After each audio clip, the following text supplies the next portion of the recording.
what time it is? No, seriously, guess. Is it right at 9:30? It is exactly 9:30. It is KCIM Sports Rewind time. We don't cheat you out of time on this show. We give you a full 30 minutes-ish of sports talk. You know we're going to go long, right? Yeah, well, yeah, you're back. That's why.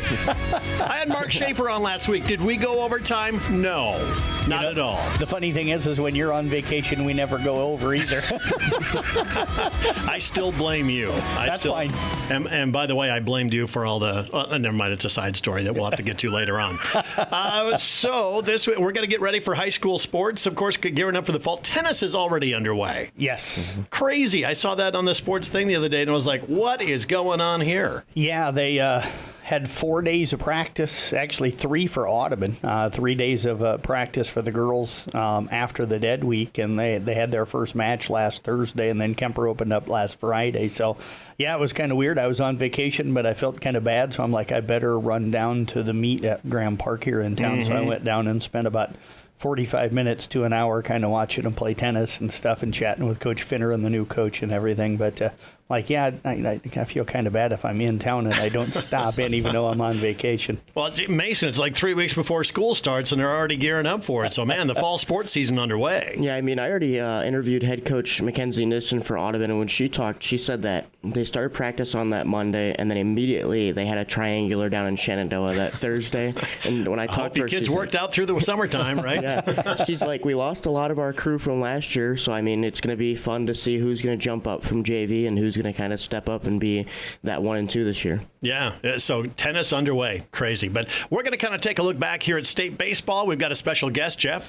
Tell us who we got. You met Chris Cuellar, of course, from the Iowa High School Athletic Association joining us. We have him on. I kind of teased him, I think, the last time that we had him on. I texted him afterwards and said, we should have you on after every season and just kind of recap those seasons and look forward to the next one. And hopefully he doesn't get too tired of talking to us. He's like the unofficial fourth member of the crew of the here. Rewind crew, Almost like the forgotten Beatle.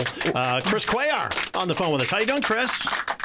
Doing great. Only a few weeks removed from another Carroll trip, and things were awesome as usual. So I don't know that I'm totally geared up for the fall season. Kind of like you guys. It seems like it was the shortest summer of all time, but here we are, and it's go time for our staff for sure. Chris, Jeff Leichman here. I know you mentioned you just returned from a trip to Carroll here not too long ago. Have you had enough time to recover from having to deal with Jeff Honnold while you were here? There's never enough time to get over Honnold, you know that.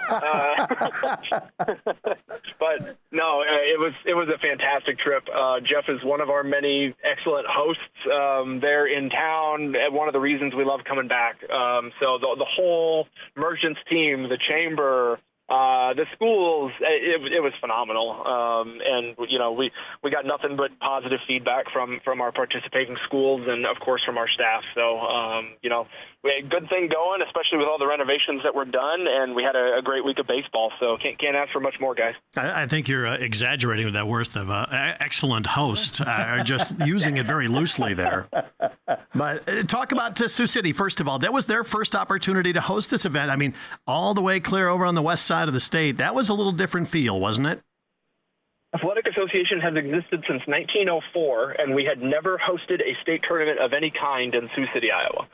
So overdue, let's say, and they did an awesome job, especially because it was their one tournament chance as the 3A 4A tournament goes back to Cedar Rapids next year. But they put on a great show. Explorers helped host along with the Siouxland Sports Commission, and Corey Westra and his team, really made us feel welcome. Did an awesome job making our teams feel welcome, and they all kind of turned it into like a tournament week, and we had a lot of fun out there, and I don't know, pretty cool being able to take some state tournaments to Western Iowa, I'll tell you. Yeah, that was really great. I mean, if nobody's driven by, you drive by on the highway there as you cut around through town, so you get a great view of Explorer Park there. They really do have nice facilities there, don't they? It was a great fit for our event, and a couple of those nights when we had the Northwest Iowa teams participating were unreal. As good of a tournament atmosphere as you could ask for. On the Monday, we had Sergeant Bluff Luton and Bishop Heelan playing in back-to-back games, and then on Tuesday night we had Sioux City East. So a couple thousand people in the ballpark both nights made for an awesome tournament atmosphere. Chris, I know you were at both locations this year, and you guys have now done this for a few years where you've been either in Iowa City or Cedar Rapids and now Sioux City and then Carroll for the other location. Do you feel like as a group you guys are pretty well set now on how everything needs to work? Because it's got to be different than it used to be where everything was always at one location. Definitely. We've gotten pretty good at, dividing and conquering, in just kind of assisting the host groups that are there. Obviously, if people walk around Merchants, they know that they recognize their friends and neighbors because there are a handful of athletic association folks on site and we're very recognizable, but, it's the locals that make everything go wherever we are. Jeff, I think it's part of a bigger conversation that we probably don't have time for entirely today, but I think the benefit of this two-site setup has been really helping us prioritize what we want out of the state tournament experience and the venues and the communities we're working with. That's not blowing smoke here, but that's a credit to Carroll. That's a credit to Cedar Rapids, Iowa City, Sioux City, because I think it's helped us kind of shape what we want in other sports too, where, we don't usually get that opportunity simply because we don't move that frequently. It was funny. Chad Tiemeyer, right after the state tournament was done, had a great post on Facebook thanking all the volunteers locally and how well the tournament ran. So on the side of Carroll, we're giving ourselves an A+, but give us a letter grade as far as the association.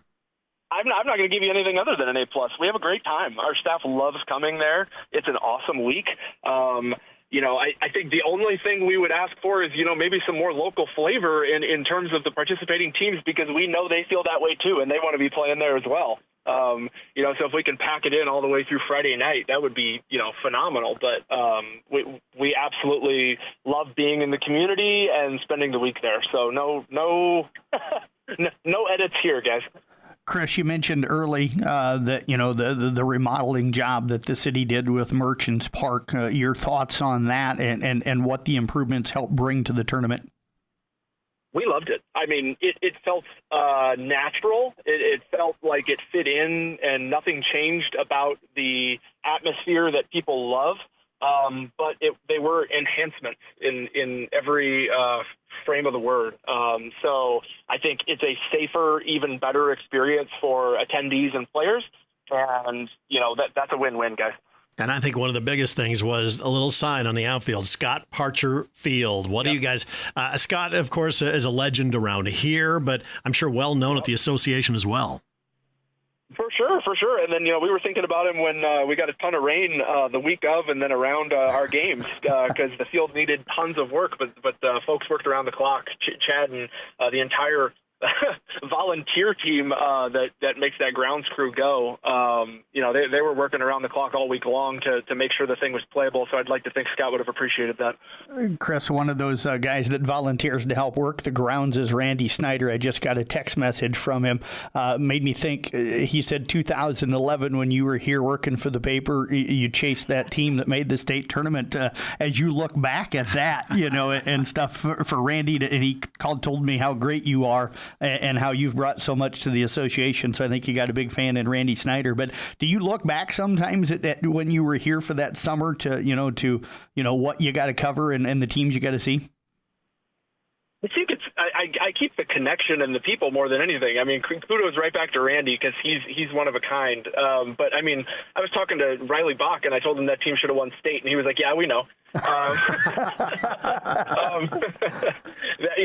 It was an opportunity to cover a great community, a great bunch of kids, a great team, and kind of to see how that all works. And so, yeah, certainly formative for me. I wouldn't be where I am without that kind of experience, as I'm sure, some of those guys feel that way about wherever they're at. But I think it's pretty remarkable that, almost 15 years on, I am still able to have this connection with a community that I am not from, but feel certainly connected to.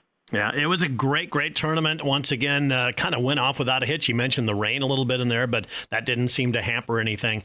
So let's kind of move on from baseball. Did you guys get to get any time off at the association? They have a dead week, so to speak, for the athletes, but how about you guys?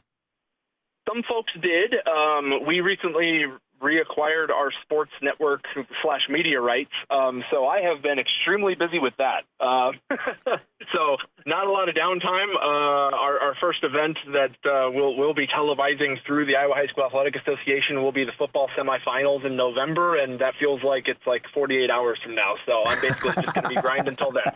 So what does that mean for fans out there? What's the difference that they're going to notice now that you've acquired that back? It will be easier to watch than ever. That was easy, accessible, free were the three buzzwords that we kept in mind throughout this entire process. We are signing the video producers relatively soon. We have those contracts out, and we had that stuff decided months ago.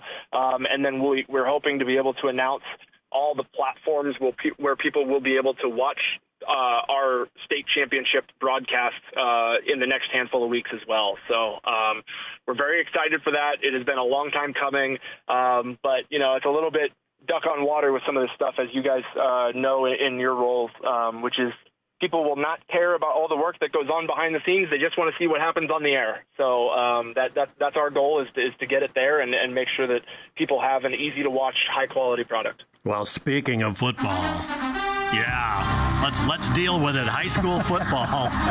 It is not very far away for you guys. There's some changes coming this year. Tell us new districts that are rolling out. Everybody's going to have to get used to some different opponents. Yeah, so the classification structure, this is the second go-round with the cumulative number, which factors in free and reduced lunch rates into the classifications. And, we're 4 years on now with the 7-class structure, so it goes all the way up to Class 5A. Some major changes that we didn't see the last cycle that we are seeing this cycle. If you follow statewide football, the biggest thing you'll see is that we've got 3 state champions all in Class 1A this year, which is pretty remarkable. And I think that means we're going to tick somebody off with our first batch of rankings. But we can guarantee that one. So does that mean that you bump somebody up, you bump somebody down, and then you still have the 1A champ? That is correct. Yeah. Wow. With the class structures in Iowa were previously just based on enrollment, and now they are based on a number that is enrollment multiplied by the free and reduced lunch rate of each school. So again, it is just a number. It's not manipulated by us or the state legislature or anything like that, but that number determines who's in what class, and that's how it shook out. New classifications for everybody, new schedules for everybody, and hopefully we can still keep some of those rivalry games with the non-district matchups and some of those local games that people want to play. So with the reclassification, did anybody have any objections, any districts? I mean, there's always objections, John, but the schedule, I would offer our football administrator, Jared Cheezick, who spends the entire week in Carroll during state baseball, is as studious at this as anyone could imagine, and puts together all of these schedules, and we're talking hundreds of thousands of data points. He manages it all himself by hand and with a spreadsheet, and gets it going for every single school. So it is a work of art, a work of wonder, and while there are occasionally a handful of complaints about somebody that thinks that they got somebody too tough in week 3, things usually sort out as they should.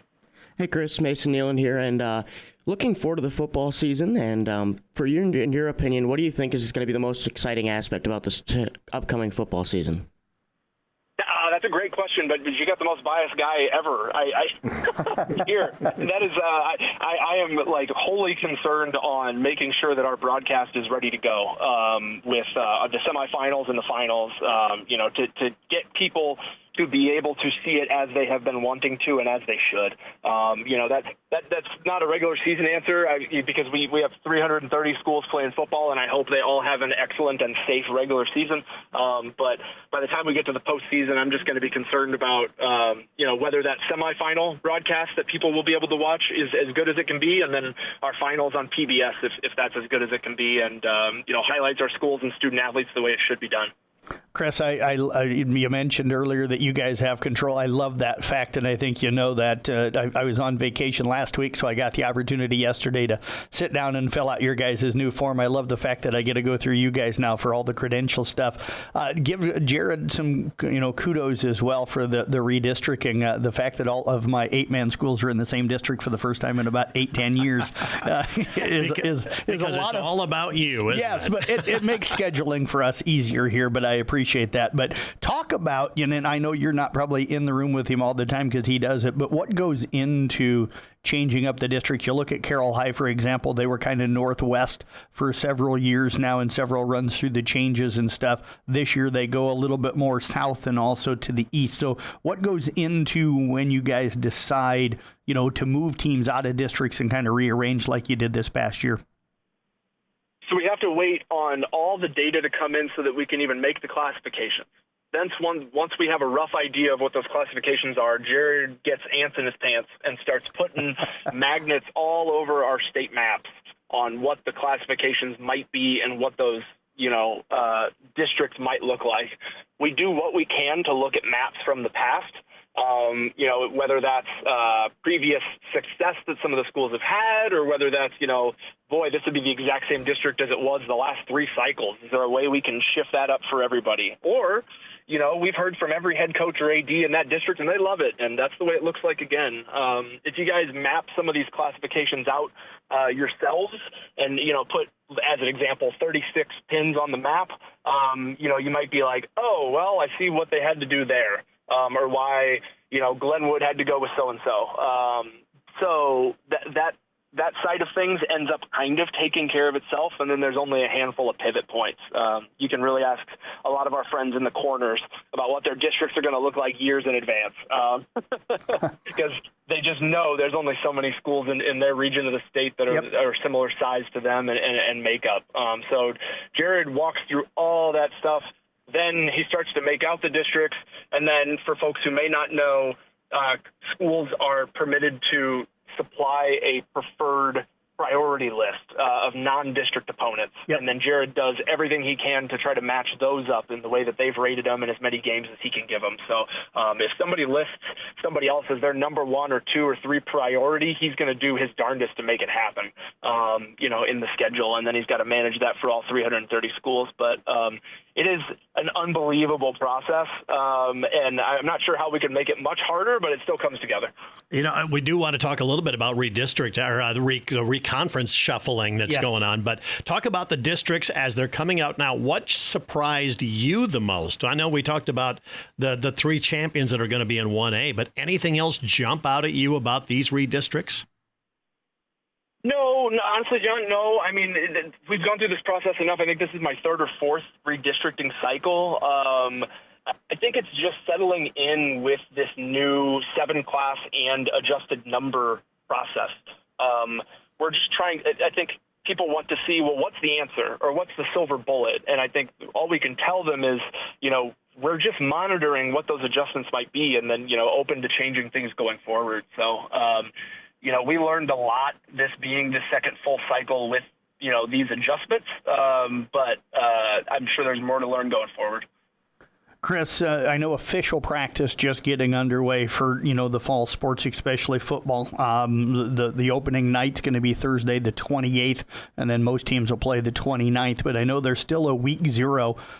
Is there many teams that play week 0? I haven't had a team play week 0 here in my area in a long time. Are there many teams that still play week 0 games? We only have one district scheduled to play week 0 right now, and it's an 8-player, the far southwest corner of the state. We thought, based on some possible interstate matchups, that we might have a few more week 0 matchups, but those didn't shake out. So, no, that there are not many going on, and pretty much everybody can count down. We're going to try not to offend that small 8-player district in Southwest Iowa, but pretty much everybody can just gear up for that week 1, where I think there's 7 games on Thursday night, and then everybody else is playing the Friday of week 1. So that really, it will be a very real kickoff to the season statewide. Well, we're looking forward to it. The districts kind of look fun. There's different opponents there, like you said. And let's talk about the conference realignments that are going on. It's gone kind of crazy in our area with the Western Athletic Conference, Western Iowa Conference, and also the Hawkeye 10 could be reshaped drastically in the next year or so. So talk about that as far as the perspective from the association. How do you guys look at all of that? That's a great question, and our perspective has now been forced to change on that a little bit. Previously, we kind of just kept an eye on things and then stayed out of the conversation because the process through state government was that those conference issues, if they required mediation, might come to us. So we had to stay a completely, neutral party, and to be clear, we still do. But now, state legislation passed last term to form a conference committee, conference realignment focused, with members of selected by our association and some from the girls' union, put together to address some of these conference changes. And my understanding at this time, Department of Education hasn't issued guidance, but my understanding at this time is that whether someone is coming or going from a conference, it will have to come in front of this conference committee that has yet to be determined. So some of these moves we've been watching with a little more, I guess, a closer eye about what might be coming, and it feels like a big game of dominoes, as you guys are probably well aware. We'll move if they move kind of situation. And all of those things, I believe, will end up coming before this conference committee. So those are things that, we'll end up having to address, and people will end up seeing, the result of that in due time. Chris, I know that you have to stay probably pretty neutral on the whole thing, and each different, move is probably its own move. But do you feel like all of these conference realignments that are going on is good for high school sports here in Iowa? That's a great question, Jeff. I think people have to think about what the reason for conferences is. And in almost every case, that is to find the best geographic, competitive, social, community fit possible for your school to compete with schools like yours. What that means to Carroll might be different than what it means to Kemper, is different than what it might mean to East Sac County. And so from the athletic association side of things, all we can do is sit and watch and try to, see what these communities think is their best fit. Every now and then there's a conference that makes an offer or makes a move that we're kind of like, ooh, that'll be interesting, or ooh, how does this affect, this other school? So we do just kind of have to watch, but the more conferences can consider those competitive concerns, then I think that's best for them to decide. I just think there's so much more that goes into it than varsity and state tournament results that maybe the average folk don't think about when they hear about some of these moves. And, is this best for such and such a community? Well, I got about 15 follow-up questions to that, right? How many kids do you have participating in junior high sport? How long is the bus ride, for the farthest place or for an average night? What nights are you playing some of these games, depending on the sport? All those things kind of factor in, and I think it's best that the school districts decide that, and then, hopefully we can provide some guidance as necessary. Man, that's going to be, you just turned an interesting topic, way more interesting with that conference committee there. So we're going to be following that very, very closely. Chris, thank you so much for your time. We appreciate it. You are the fifth Beatle on the Rewind program, so be proud about that. We'll get you a shirt, Chris. Thank you, guys. Cheers, and have a great week. Thank you so much for all your help. All right, will do. Once again, Chris Cuellar with the Athletic Association. We're going to be back with more KCIM Sports Rewind next. As the athletes at your house prepare for hard work and fun of the season, remember that St. Anthony Rehab Services provides physical therapy for any sports injury that may sideline your member of the team. Sports injuries can plague kids of all ages and keep them from playing the sport they love. Athletes will be under the direct supervision of a certified and licensed healthcare professional in the newly renovated sports performance facility. If an injury is keeping your athlete out of the game, call St. Anthony Rehabilitation Services at 794-5000 for sports injury and treatment rehab. All right, thanks to Chris Cuellar from the Athletic Association joining us here. Everything went smooth as all possible get out here for the state baseball tournament. And, of course, Sioux City sounded like the same thing. But the big news, I think, coming out of that is the conference committees that they could have at the association. So just because a school district says, yeah, we want to join, hold on a minute. I think the conference committee, it sounds like, is going to have the final say in saying yes or no. Yeah, I would imagine most of the time it'll be yes. I think it'll be hard, as you heard Chris kind of say, that the schools kind of got to know what's good for themselves and what's coming up. But you could see occasionally where maybe the conference realignment committee says, not so fast, type of a thing. Sad news going on this week up in East Sac County. The passing of Jason Phillips very unexpectedly the other day, Jeff. Yeah, passed away on Friday. I think it was a shock to I'm sure his family and everybody there with the East Sac family. And my thoughts and prayers go out to them. I've known Jason pretty much since I came here to Carroll in 2004.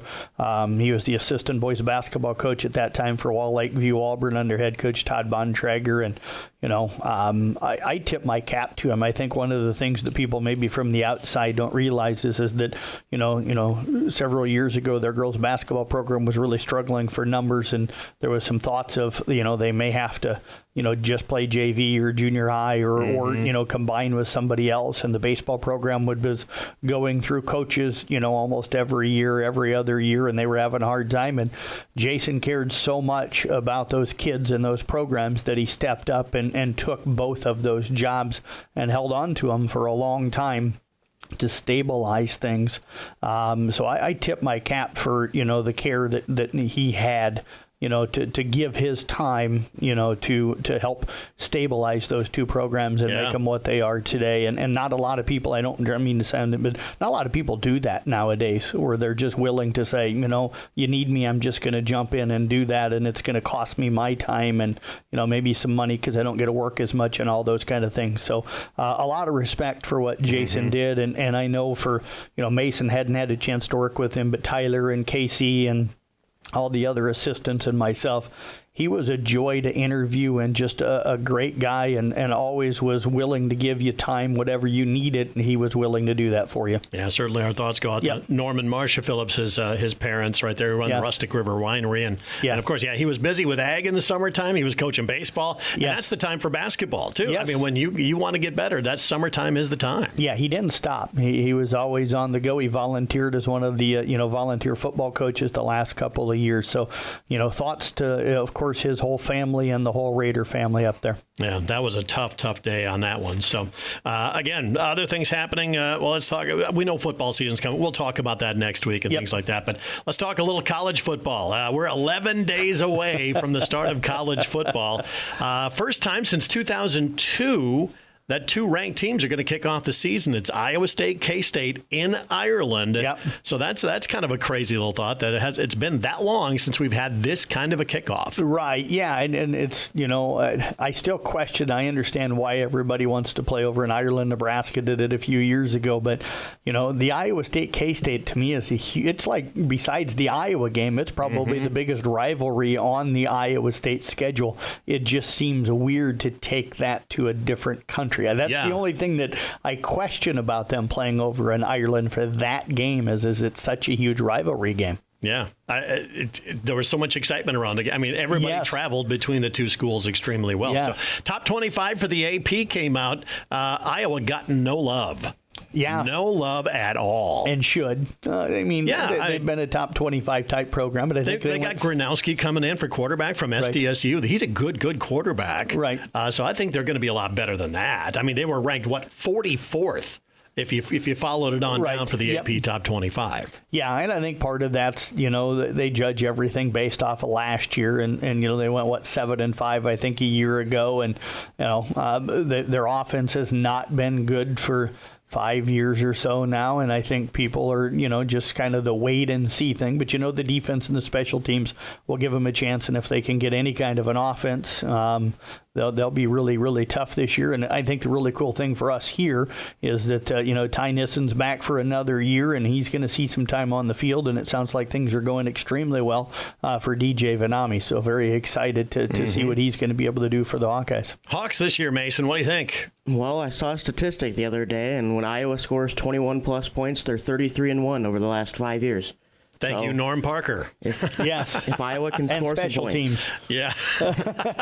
Yeah, you don't have Cooper DeJean on that special teams return anymore, right. but they've always been rock solid with that one. How about this one? Nebraska is 34th, if you followed it down. Yeah, they're 10 above the Hawks. Yeah, there's some national excitement. I think most of us Nebraska fans and Nebraska media are fairly reserved anymore, and kind of that wait and see. But I think part of it is if you look at Matt Rule's career at Temple and Baylor, year 3 he went from 5 or 6 wins, 7 wins at both places, to winning double-digit games. So he takes a big jump every year. In that third year, when he has to rebuild a program like he's trying to do over in Lincoln right now, we were terrible before he got there, and he's kind of slowly built it back to a little bit of respectability. And I think people are anticipating maybe a jump. How about Lincoln Riley out there at USC, ranked 30th in the AP preseason poll? I mean, preseason poll doesn't mean a darn thing. No, it doesn't. So it's just fodder for us to talk about. Been terrible defensively for years. He's never coached defense. Even when he was at Oklahoma, he's never had a good defense. So won a lot of games, but didn't. He's an offensive-minded guy, and I still believe you win with defense. So yeah. Top of the poll, let's talk about that. Texas, Penn State, Ohio State, the 3 clear favorites going into the season. Yeah, Texas, they're loaded and have been for a few years. Arch Manning era is here, finally. Yep, and Penn State, I think the big question is, and I'm not saying it, but everybody says it, can James Franklin win the big one? He's got the team to be able to do it this year. Last year they won a game in the playoff, but nobody wants to give him credit for that. So we'll see. All right. Question of the day: How many top 10? How many top teams in the 25 are in the SEC? 10. 10. Yeah, that kind of floored me. Big 12 or Big 10 rather? 6. Yeah, and the Big 12 has 4. Of course, most voters are down in the southeast part of the state. Who are they going to favor? Of course, it's the SEC. Yeah, I got a trivia question. Actually, here's a better trivia question for you. Name the only power conference team that has never been ranked in the college football preseason AP top 25. Only power conference team? The only power conference team never to be ranked in the preseason top 25 ever. Ooh. Coming out of the SEC. Oh, Vandy. Okay. Right there. I thought you were talking conference, and I'm like, okay, I didn't catch the team part. I'm like... The conference team right there. So, anyway, tennis going on right now. When does everything else get going? When do all the practices start for volleyball and everything else? They all started on Monday for pretty much everything. So we'll have cross country. Volleyball will start the 25th. Cross country will start later that week, and of course football starts the 28th.